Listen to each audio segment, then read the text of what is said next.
तस्य ज्ञानाञ्जनशलाकया चक्षुरुन्मिलितं येन तस्मै श्रीगुरवे नमः।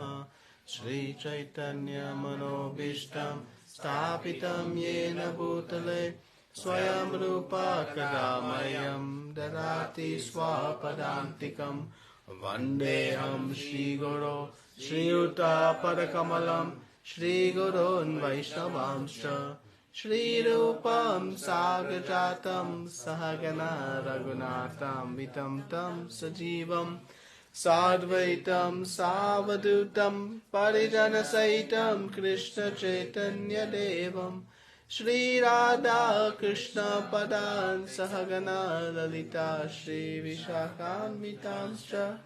हे कृष्णा करुणा सिन्धो दीनबन्धो जगत्पते गोपेशा गोपिकान्त राधाकान्त नमोस्तुते।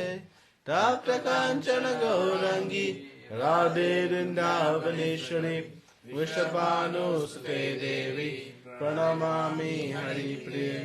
वाञ्छकल्पतरुभ्यश्च कृपा सिन्धुभ्यैव च पतितानां पावनेभ्यो वैष्णवेभ्यो नमो नमः। नमो विष्णुपदाय कृष्णप्रस्थाय भूतले श्रीमते भक्तिवेदान्त स्वामिनिति नामिने। नमस्ते सरस्वते देवे गौरवाणी प्रचारिणे निर्विशेष शून्यवादी पाश्चात्य देशतारिणे। जय श्री कृष्ण चैतन्य प्रभु नित्यानंद श्री अद्वैत गदाधर श्रीवासादि गौर भक्तवृंद। हरे Krishna Krishna Krishna Hare Hare Hare Ram Ram Ram Hare Hare.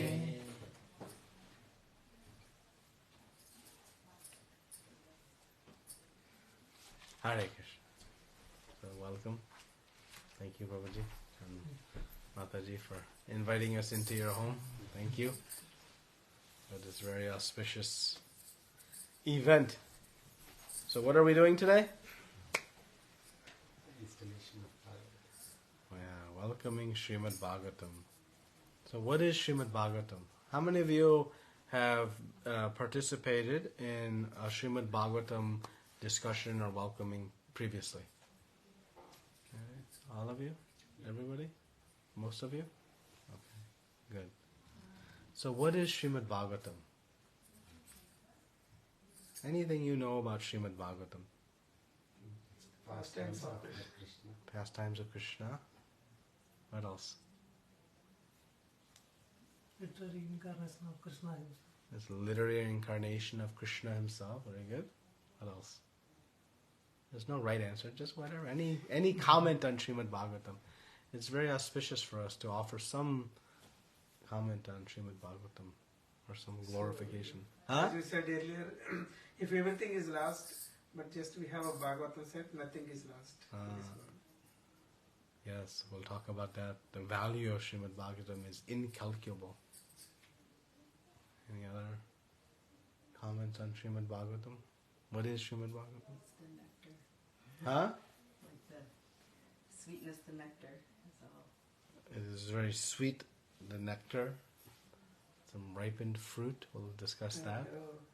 So Narada Muni was, so Vyasa Muni was not happy after writing all the literature, the scriptures. But Narada Muni suggested, so you miss one important part, that you didn't write about the Supreme Personality of Godhead. So then Vyasa Muni started after his Guru has given instruction. Yes, so Srimad Bhagavatam completes one's accomplishment, achievement. Without it, one is actually incomplete, as we'll see. And also Parikshit Yes? and Sukadeva Goswami. So it's a conversation between... Conversation, 7 days. Yes, Parikshit Maharaj has 7 days. In his final 7 days, what did he choose to do? Go on an Alaskan cruise, see the Taj Mahal, maybe see the Grand Canyon? No. What did he do in his last 7 days? He heard Srimad Bhagavatam very patiently, very attentively. 7 days and 7 nights. I promise you, it will not go on for 7 days and 7 nights. No, but Parikshit Maharaj was drinking the nectar. It was so sweet that, many times I'm sure when we sit and say, okay, when will it end? How much time is left? When prasadam is coming? But Parikshit Maharaj, 7 days, 7 nights, no sleep, no food, no drink, barely was breathing, was just absorbed, and he was hoping it would go on and on. He did not want it to end. That's how attached he was to this most nectarian Srimad Bhagavatam. Any other comments? Yeah.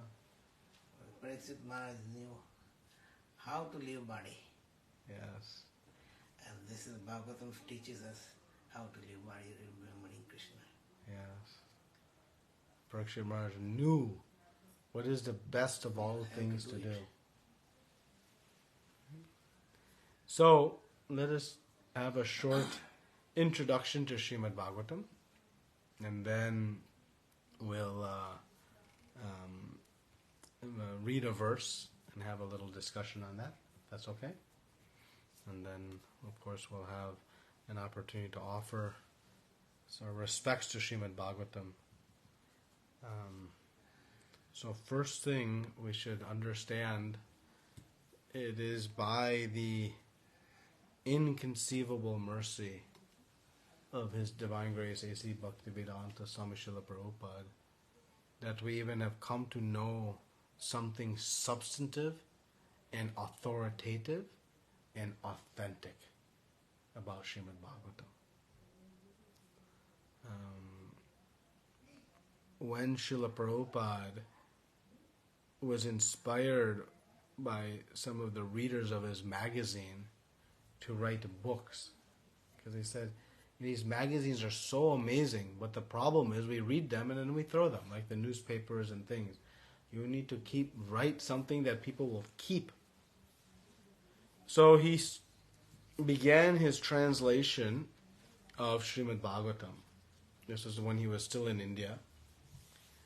And when scholars read this translation, and this is scholars from all over India, and even from out, they were blown away by the presentation of the Srimad Bhagavatam. Never before has a presentation of Srimad Bhagavatam been done like this, with the verses in exacting detail, the translations presented in such a grammatically perfect way, and also one that can be kind of traced back if anybody wants to understand how this meaning came versus that meaning, and then perfectly composed purports. And you can imagine, you see all these books here, right? And one anxiety we have. What is our one anxiety of how all these books have come? How I'll read them. How many lifetimes I need to read. No? But think, how Srila Prabhupada wrote. Do we take one moment and think? Our anxiety is how I'll ever find time to read. But think about how much time it takes to compose one small letter. One small, detailed email to a boss or to a client or so. How many times we write, rewrite, revise, review, you look, this look, edit. And Srila Prabhupada, he presented these books with extraordinary effort. And actually we cannot even conceive of the effort. But we understand that, at his age in the 70s, into his early 80s, he was translating the Srimad Bhagavatam between 12 midnight and 4 a.m. when everybody else was asleep. He would sleep at 10 o'clock in PM and wake up at midnight. 2 hours rest. And then he would put his heart and soul into these purports, into these translations. And it's inconceivable, because how many of us are willing to make that type of a sacrifice? He was Bhakti Vedanta. He was the master of all Vedanta. He didn't need this for his own education. Why he did this kind? As a mood of compassion. Compassion for all of us. You know, we find it hard sometimes to give up a little bit of sleep, a little bit of this for just small things. But Srila Prabhupada gave everything. So we are eternally indebted to him. And by bringing Srimad Bhagavatam into our home, it is a great service to Srila Prabhupada, because it makes his effort some fruit to it. And what makes that effort even more valuable? If we open it and read it. So I hope and pray by the end of this discussion and through others that you'll be inspired, both of you, to read Srimad Bhagavatam. Even you can read one line, no problem. And they have a handy little bookmark, so you can keep where you are. But you read the Srimad Bhagavatam, and your life will forever be blessed and changed. So, this is the potency of Srimad Bhagavatam.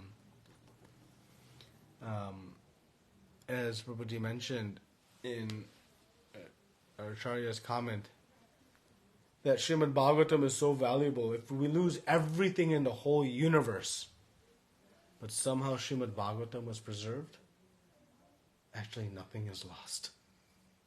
That's how valuable. So how you came to acquire something of that value? How? It's inconceivable. How the literary incarnation of the Supreme Personality of Godhead has come to your home. Think, it's impossible for you to bring, the president to your home, no? Impossible to bring some, your favorite cricket star to your home. Some, musician or actress. Impossible. Even the CEO of your company to your home, not impossible. But somehow you have brought the Supreme Personality of Godhead to your home. And on the Bhadra Purnima day. So it is a great fortune, an extraordinary blessing to have this. It's, we think, so and so offered to me and it happened. That is the external reasons. But there are much deep. It is by the arrangement of the Supreme Lord Himself. So you are very blessed. But there's always a but. We know when we have a great fortune, what do we do with that fortune? We'll keep it safe. We will not use it. Keep it safe. We'll protect it. We'll ensure it is not lost. Right? So how to protect this great fortune? We protect this great fortune by utilizing the fortune that we have. If we obtain these blessings and we don't take to the process of worshipping Srimad Bhagavatam through reading and associating with it, then we are not actually taking that fortune. So that is our opportunity.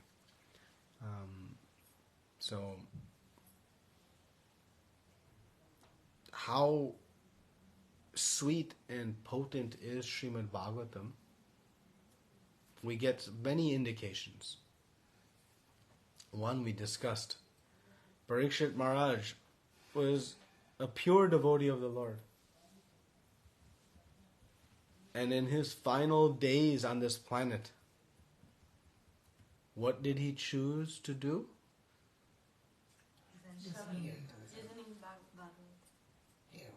Anything else he did? He checked some WhatsApp messages. Checked stock market. Who won the match yesterday? By this simple indication, we get some... See, when intelligent people do something, we follow, right? Because that's the way society works, actually. Everything we do, we follow somebody. Somebody says this is great or cool, we do it. Because they have some position. If we look, everything we do, we are copycats. Materially, and also spiritually. Everything. So, the best thing to do in our spiritual life is to be a copycat. And just copy what our great acharyas have done. So Parikshit Maharaj shows to us the great importance of Srimad Bhagavatam, and that he chose to hear this as his final moments. Nothing else mattered. Nothing else mattered to him. Nothing else was of importance. Chaitanya Mahaprabhu came. Who is Chaitanya Mahaprabhu? Krishna himself. It's Krishna himself. And he comes in the mood of a devotee. Topmost devotee, Srimati. And he came for the purpose of teaching bhakti. How to practice bhakti. We know bhakti. Oh, bhakti is what I want. This is the best. Yogi namapi sarvesha madgate nantaratmana shraddhavan bhajate yoma sama yukta tamamataha. Krishna says bhakti yoga is the highest, most intimately united to me. But how to practice bhakti? What does that mean? So Krishna comes himself to teach how to practice bhakti. And Chaitanya Mahaprabhu, amongst his many daily activities, what he did every single day, read Srimad Bhagavatam with Gadadhar Pandit. They would read Srimad Bhagavatam every day. So Krishna himself comes and relishes this. So we can follow in those same footsteps. Because Parikshit Maharaj had the one blessing. What was Parikshit Maharaj's blessing? He knows when he will die. He knows when he'll die. Some of us would consider that a curse. But actually, with knowledge, we know it's the greatest of blessing. So, because we don't have that benediction, we have to prepare as if tomorrow it's it. So today I should read Srimad Bhagavatam and not wait till tomorrow. That is the mood in which we can follow. So this Srimad Bhagavatam, actually the introduction to Srimad Bhagavatam, Srila Prabhupada speaks extensively about the pastimes and the principles of Chaitanya Mahaprabhu. So you should read this introduction. It's very nice and very powerful. So Srimad Bhagavatam, just a short narration on what it is. It is considered the ripened fruit of all Vedic knowledge. So, if you have a tree, a giant tree, what is the essence of that tree? It's fruit. And what is the best of all fruits? Ripened fruits. So this tree of Vedic knowledge, how much Vedic knowledge we have? So much.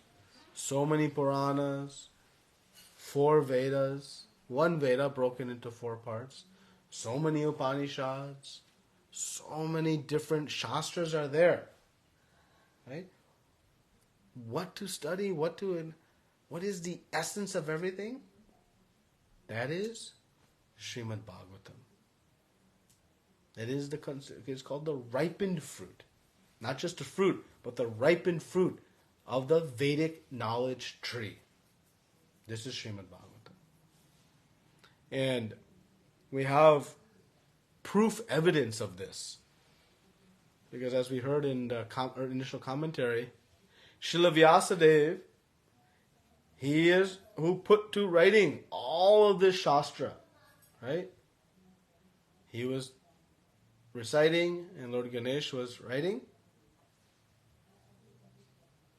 But after completing all the Vedas, all the Upanishads, all the different Vedanta Sutras and so many different... Was he in bliss? I've accomplished something. It was incomplete. Not only incomplete, he was feeling miserable. He was feeling completely unsatisfied. Empty. And so he was confused. So much I've accomplished. Yet I'm feeling as if I've done nothing. Income. So when in doubt, who do we approach? Guru. Tadvini paripatena pariprashrena sevya upakdekshante te jnanam jnaninas tatadarshana pariprashrena. So he inquired from Guru, Narada Muni, hey, what is the purport of this feeling? I'm feeling unsatisfied. He says, of course, you'll feel unsatisfied. Why? Because you have not spoken directly about Krishna. You have indirectly, through all the different Shastras. But until one comes to Krishna consciousness, one will not find perfect, complete happiness and satisfaction. So there are many means to uplift from our current situation. But until we find complete satisfaction, there will always be lamenting and hankering. And as soon as there is lamenting or hankering, I want this, or I wish I had this, we'll be unhappy. Only when one is fully satisfied. Na shotati na kankshati. When that happens, when one realizes Krishna. Brahman Bhuta Prasanatma na shotati na kankshati. Sama sarveshu bhuteshu mad bhaktim lavata param. That this is the means. So Srila Vyasadeva, until he wrote Srimad Bhagavatam, was feeling incomplete. And it was by the compilation of Srimad Bhagavatam then he felt satiated. So we can understand by these different angles how powerful Srimad Bhagavatam is. And by studying it, we become enlightened on what? Srimad Bhagavatam is, my mother used to always tell me, Srimad Bhagavatam is a book full of prayers. And it teaches us how to pray. How to pray, we think we know. But actually we know. Like a child. A child goes to a rich man. And rich man offers child 5 chocolates or 5 diamonds. Which the child will take? 100%. But which should the child take? So like this, in our childlike state, when I would say childlike, I would say in our lack of complete knowledge. That is not being degrading, it is just being descriptive. We don't have yet knowledge. we don't know what to pray for, what to ask Krishna. So, like the child, we go to Krishna, the Supreme Personality of Godhead, and ask for small things.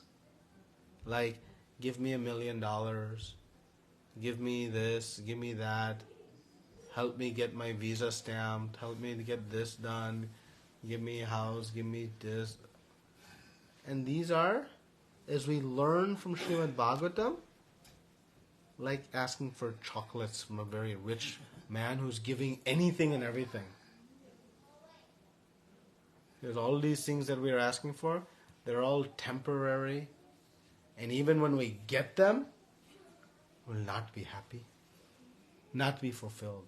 So Srimad Bhagavatam teaches us, actually, what should we pray for? Right? Because those who have more knowledge than us make prayers to Krishna. Krishna, give me this, give me that. Remember, when we say to become desireless, it means that not to have no desires, but it means to become free of material desires, but to become full of spiritual desires. So by reading Srimad Bhagavatam, we see the prayers of these great personalities, and it illuminates to us, oh, these are the things that are really of value. Diamonds are more valued than chocolate. Right? As a child who comes to know, then makes better decisions. So similarly, by reading Srimad Bhagavatam, we come to know. And what is the greatest thing that we can acquire from the Supreme Personality of Godhead? It is the ability to awaken our dormant love for Him. This Krishna Prema. This is the most valuable thing. And devotees like Prithu Maharaj, what they pray for? Oh, give me millions of ears. How many people would ask for millions of ears? We think, oh, where I'd put them all, my body will look ugly, how many earrings I have to put to decorate them. He says, give me millions of ears. Because 2 ears are not enough to hear your glories from the mouth of your pure devotees. So keep me in the association of your devotees and give me many millions of ears so I can hear your glories. Anybody of us gone to Radha Kunj Vihar and prayed like that? No. Never. So by understanding, we start to think, oh, there must be something. And like this, how Dhruva Maharaj prays, he laments, oh Krishna, I worshipped you to have a planet greater than my grandfather and great-grandfather. And when he achieved that, he realized what I was asking for? Broken glass. Not glass. Broken glass. How much value we put on broken glass? He said, this is what I was asking. He becomes embarrassed, ashamed. How I could be so foolish. And how he came to that consciousness? It's a beautiful pastime. When Krishna comes to see Dhruva Maharaj after he's offering incredible seva under the guidance of his guru, Narada Muni, Krishna comes and Dhruva Maharaj is not able to say anything. He's awestruck. He cannot utter one word. And Lord Narayan puts his conch on the head of Dhruva Maharaj. And from there he got enlightenment. And he composes beautiful prayers. We have beautiful prayers of Prahlad Maharaj. When nobody could pacify Lord Nrsimhadev after the killing of Hiranyakashipu, nobody. Lord Shiva said, not me. Lord Brahma, no way. Lord Indra, nobody could approach. But who? 5-year-old boy. And he composes beautiful prayers glorifying Lord Nrsimhadev. Actually, these two pastimes Chaitanya Mahaprabhu read over and over again. the pastimes of Dhruva Maharaj and Prahlad Maharaj. So like they're beautiful opportunity. So let's read one verse. I can go on. Well, let's do a vote. So we can either read one of the prayers from Queen Kunti, or we can read a verse from chapter 7 called Ideal Family Life. 7. Okay, our host trumps everybody else's desire. I was thinking this specifically because you all are expecting child. So this would be very nice to speak on ideal family life. So, and you picked it, so your desire is fulfilled and also my desire was fulfilled. But I normally speak from Canto 1, so I have to at least offer one. But next time we'll speak from this Canto 1. Very beautiful prayers by Queen Kunti. So we'll read this verse. This is from 7th Canto. This is the canto that begins with Lord Nrsingadeva's pastimes. And this is 7th Canto, 14th chapter, verse number 3 and 4. I'll just read parts of the verse and the purport just because it's a little bit long. But so a grahasta must associate again and again with saintly persons, and with great respect he must hear the nectar of activities of Supreme Lord and his incarnations, as these activities are described in Srimad Bhagavatam and other Puranas. Thus one should gradually become detached, exactly like a man awakening from a dream. Purport. The Krishna conscious movement has been established to give grahastas all over the world an opportunity to hear Srimad Bhagavatam and Bhagavad Gita specifically. The process is described in many ways is one of hearing and chanting Shrindatam Swakata Krishna Punya Shravana Kirtanam. Everyone, especially the grahastas who are muddadi, ignorant about the goal of life, should be given opportunities to hear about Krishna simply by hearing, by attending lectures in different centers on the Krishna conscious movement, where topics of Krishna from Bhagavad Gita and Srimad Bhagavatam are discussed. They will be purified of their sinful inclinations for constant indulgence in illicit sex, meat eating, intoxication, and gambling, which all become prominent in modern days.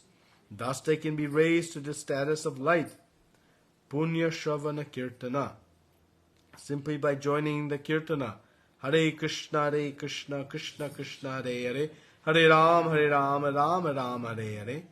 And by hearing about Krishna from Bhagavad Gita, one must be purified, especially if he also takes prasad. This is going on in the Krishna conscious movement. Another specific description is that Shrinvan Bhagavato Bhikshanam Avatara Kathamritam. Avatara Kathamritam. It is not that because one has finished Bhagavad Gita, he should not hear it again. The word abhikshanam is very important. We should hear again and again. There is no question of stopping. Even if one read these topics many times, he should go on reading again and again, because Bhagavad Katha, the words spoken by Krishna and spoken by Krishna's devotees about Krishna, are Amritam nectar. The more one drinks the Amritam, the more he advances in eternal life. So, this is the chapter called Ideal Family Life. So, Narada Muni is discussing, he's discussed the 4 social orders of in our Varnashram Dharma. He has spoken about the behaviors of the perfect person. He's speaking ideal family life. He speaks about civilized human beings.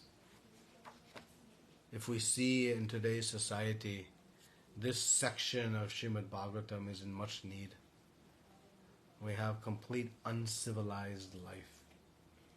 On a macro scale, in the global world, we see so many just heinous atrocities being committed.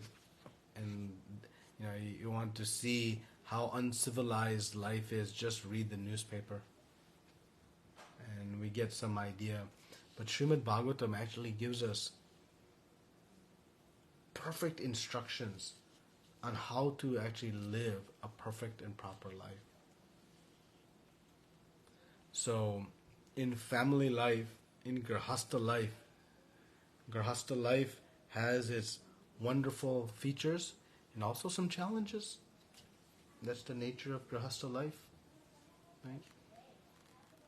But any ashram, whether one is a brahmachari, Grahastha, Vanaprastha, or sannyas, all four orders are actually perfectly equipped to achieve pure Krishna consciousness.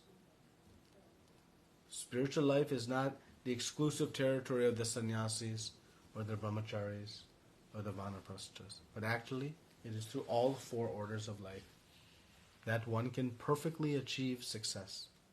And in our Guru Parampara, we are blessed that we have many grahastas. Lord Nityananda entered into Grahastha ashram. Why? Because Chaitanya Mahaprabhu took sannyas. So Chaitanya Mahaprabhu said to Lord Nityananda, you please enter Grahastha life and you preach to the Grahastas. And so he did. Srila Bhaktivinoda Thakur was a great Grahastha. So like this, we have great acharyas that show perfection. But what is the perfection of Grahastha life? So, in summary, it is only through Krishna consciousness that we can make our family life successful. When we make Krishna the center of our life, then actually the home can be peaceful. If husband thinks he's the center, wife thinks she's the center, child thinks they are the center, what do we get? Kurukshetra. Conflict. You don't understand. No, you don't understand. No. But when we all work in a spiritually centered life, then we can actually find peace and harmony. And actually fulfillment of this grahastha life, of this householder life.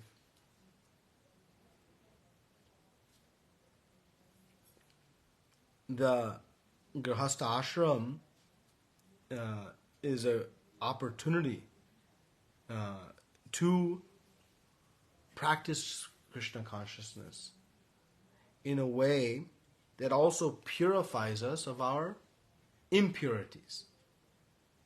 As Srila Prabhupada writes, what is the result of hearing Srimad Bhagavatam and Bhagavad Gita? Will be purified. Purified from what?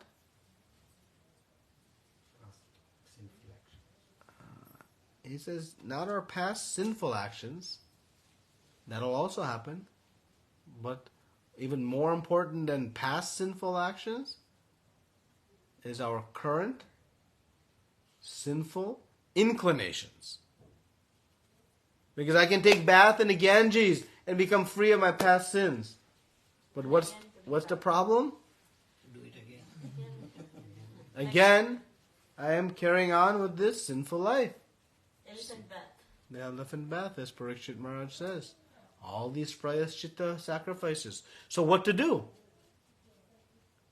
How to actually purify the heart of the sinful inclination, the proclivity, this bijam and kutam that sit in the heart. If we become free of that, then we're to speak of any sinful reactions. None will manifest. So, what is the key? It is reading Srimad Bhagavatam. By reading Srimad Bhagavatam, one will become purified. And what are the sinful activities? Harmony, senses, enjoyment. Yeah, but what are the four sinful activities? Huh? Gambling, meat eating, meat eating, illicit sex, and intoxication.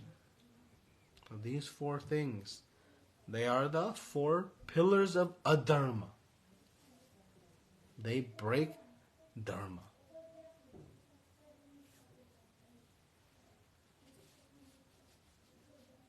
we know, Prabhupada writes, in modern society, what do we see in society? All four. All four. And we see more or less. Just see simple ways.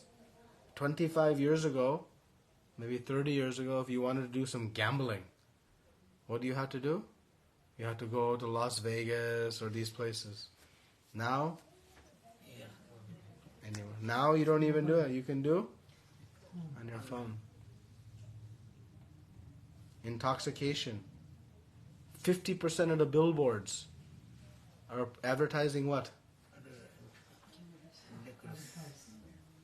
Either marijuana or alcohol. So much prevalence. Illicit sex. You know, what is 90+% of internet traffic? Pornography. So as quote unquote society is progressing, actually, are we progressing in values? Certainly the technology is progressing, of course. Value degrading. But the morals, the principles, those are going in unfortunately the opposite direction. Right? Meat eating. How many billions of animals are slaughtered every year? They can count the number of cows slaughtered, the number of chickens slaughtered, but they cannot even count the number of fish slaughtered. So much animal slaughter. How we can have peace in society if one dimension of society is so violent to another dimension of society? Are animals not part of society? Actually, in this section it explains that a grahastha has a responsibility to maintain all brahmacharis, sannyasis, and vanaprasthas. Vanaprasthas are retired grahasthas, but they are the income earners that support the other orders. Just like the Vaishyas, right? They support from income. But it goes further, that actually in Grahastha life, one has the responsibility to feed and support not just all the humans, but all living entities. So one must nourish all living entities. In our modern way of living, that is not so practical. But one very practical way is we can be at least very peaceful to all living entities. Right? So the lack of these things we see so prevalent, explain why do we see so much distress? It is the reactions from this sinful life. Bad action equals bad action. So when we see all these terrible, terrible, heart-wrenching things happening, and we keep asking why? We know why. Because the extent of these activities. So, because again, maybe man's laws may say it's okay. Society's laws may promote it as modern and advanced. But ultimately we have to answer to God's laws. So what is the hope? It seems hopeless. The hope is Srimad Bhagavatam. By ourselves reading Srimad Bhagavatam and by spreading the message of Srimad Bhagavatam, actually the whole world can be purified. The whole world can be purified. What an amazing society we would live in if we know, imagine if there was no more drunk driving. if there was no more domestic violence, most domestic violence happens under the influence of intoxication. How many heinous crimes, right? So none of that. There were no bankrupted families due to gambling problems. There were no broken relationships due to illicit sex. And just a 10% reduction in meat consumption would end world hunger. That's a material fact. That's not a spiritual fact. That's material math. 10% would end world hunger. So we can see the devastation. But how nice society would be. So, anyways, this Srimad Bhagavatam is the opportunity we have in Grahastha life to make the teachings and principles of Srimad Bhagavatam center. And actually when we read, we see how different great saintly families have gone up.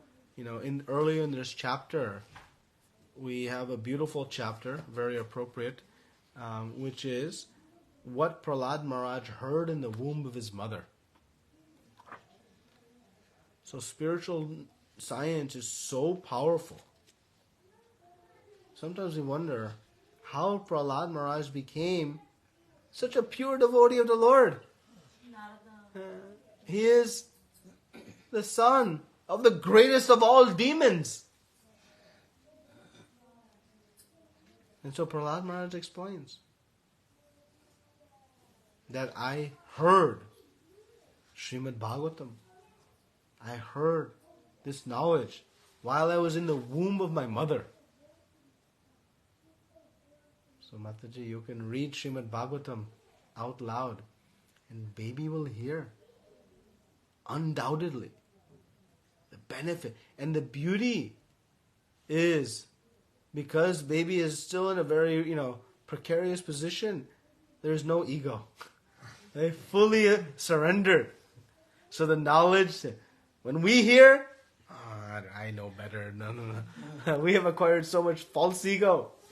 But baby is still in that position. So by hearing Srimad Bhagavatam, even in that state, so much value. From that, Prahlad Maharaj says, I remember everything. And I've been able to live by these principles. So this is the great potency. So in Grahastha life, we perfect it by making our home Krishna conscious, by making our family Krishna conscious, in our relationships Krishna conscious. Elsewhere in Srimad Bhagavatam it says, unless one can deliver their children back home to the Supreme Personality of Godhead, one should not become even a mother and father.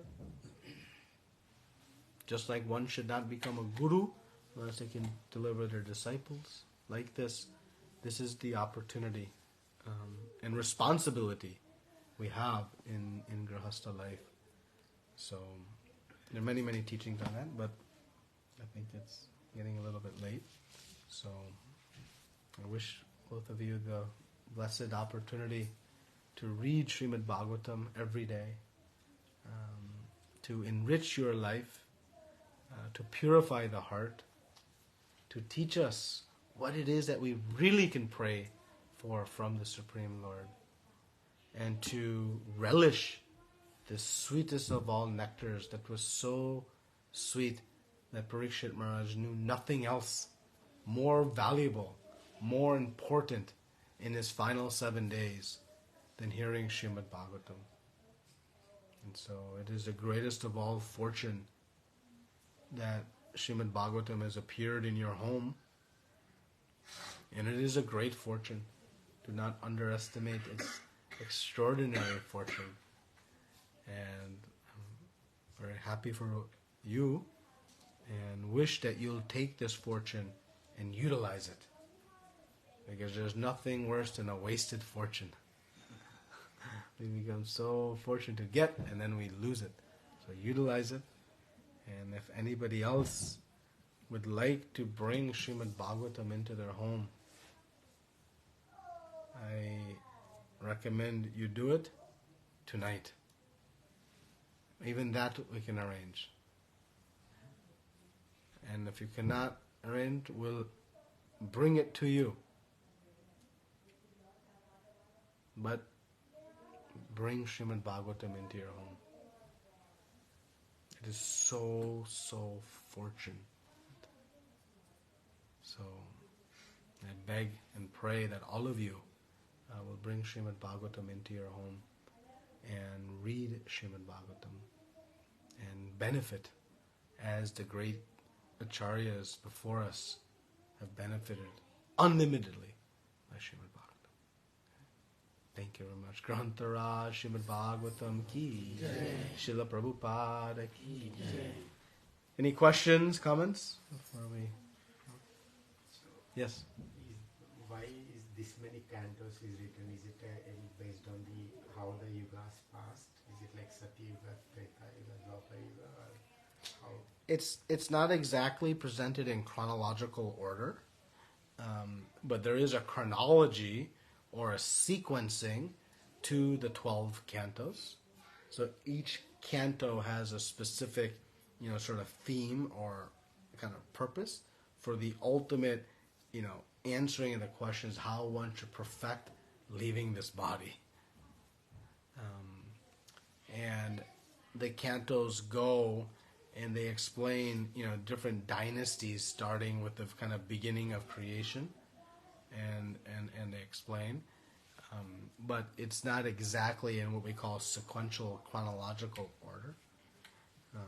But it's amazing.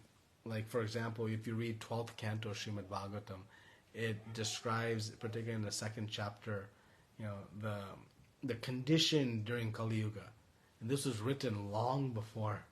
And you read it and it's like, is this like some current recent newspaper article? Because it's like exactly what we see.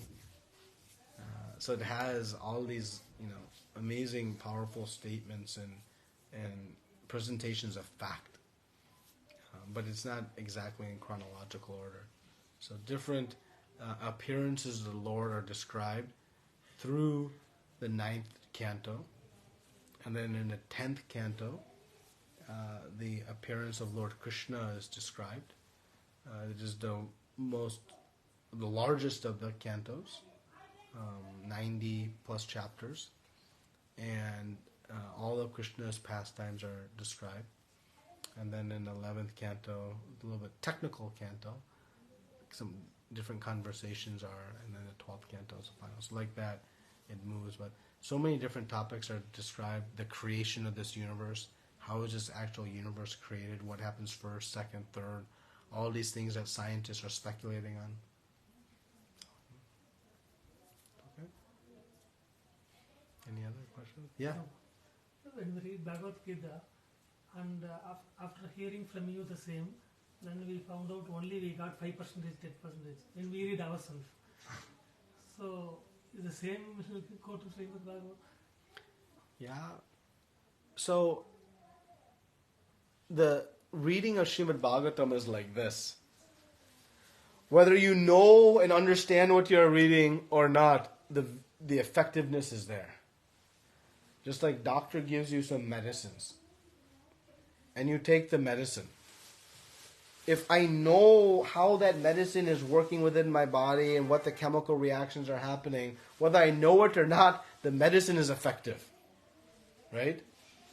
So we should just keep reading Srimad Bhagavatam. Keep reading Bhagavad Gita. Keep attending Sangha like this, right? Prabhupada writes in this that we should hear Srimad Bhagavatam and Bhagavad Gita in association. Because that enriches our learning. But due to our grahastha limitations, we cannot do that every day. But due to some great technology, we also have like daily morning reading calls where we read Srimad Bhagavatam. But at least we can read, one line, 2 lines, 1 verse, 1 purport, 1 page, whatever you can read. And don't worry so much about whether I am understanding or not. By the reading process, the heart purifies. As the heart purifies, the realization comes. I give this example often. You've heard it many times from me. But, if I have dirty glasses and I'm looking at this picture, do I see the beauty and the crispness of this? No. But as I start to cleanse my lens of the glasses, what happens? I now can see. So similarly, as we purify the heart, as we cleanse the heart, this knowledge will start to sink deeper and deeper. So how to cleanse the heart? What is the first and primary means of cleansing the heart? Cheto darpana marjanam bhava mahadabhagya nivapanam. By chanting, and you can reach Bhagavatam. So keep reading. And your realizations will grow and grow in time as you purify your heart and as you take to the chanting.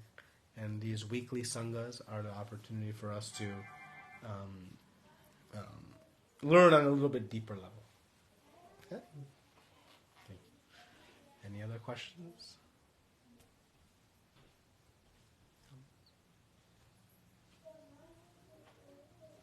Okay. So shall we chant? And then we'll offer arati to Srimad Bhagavatam.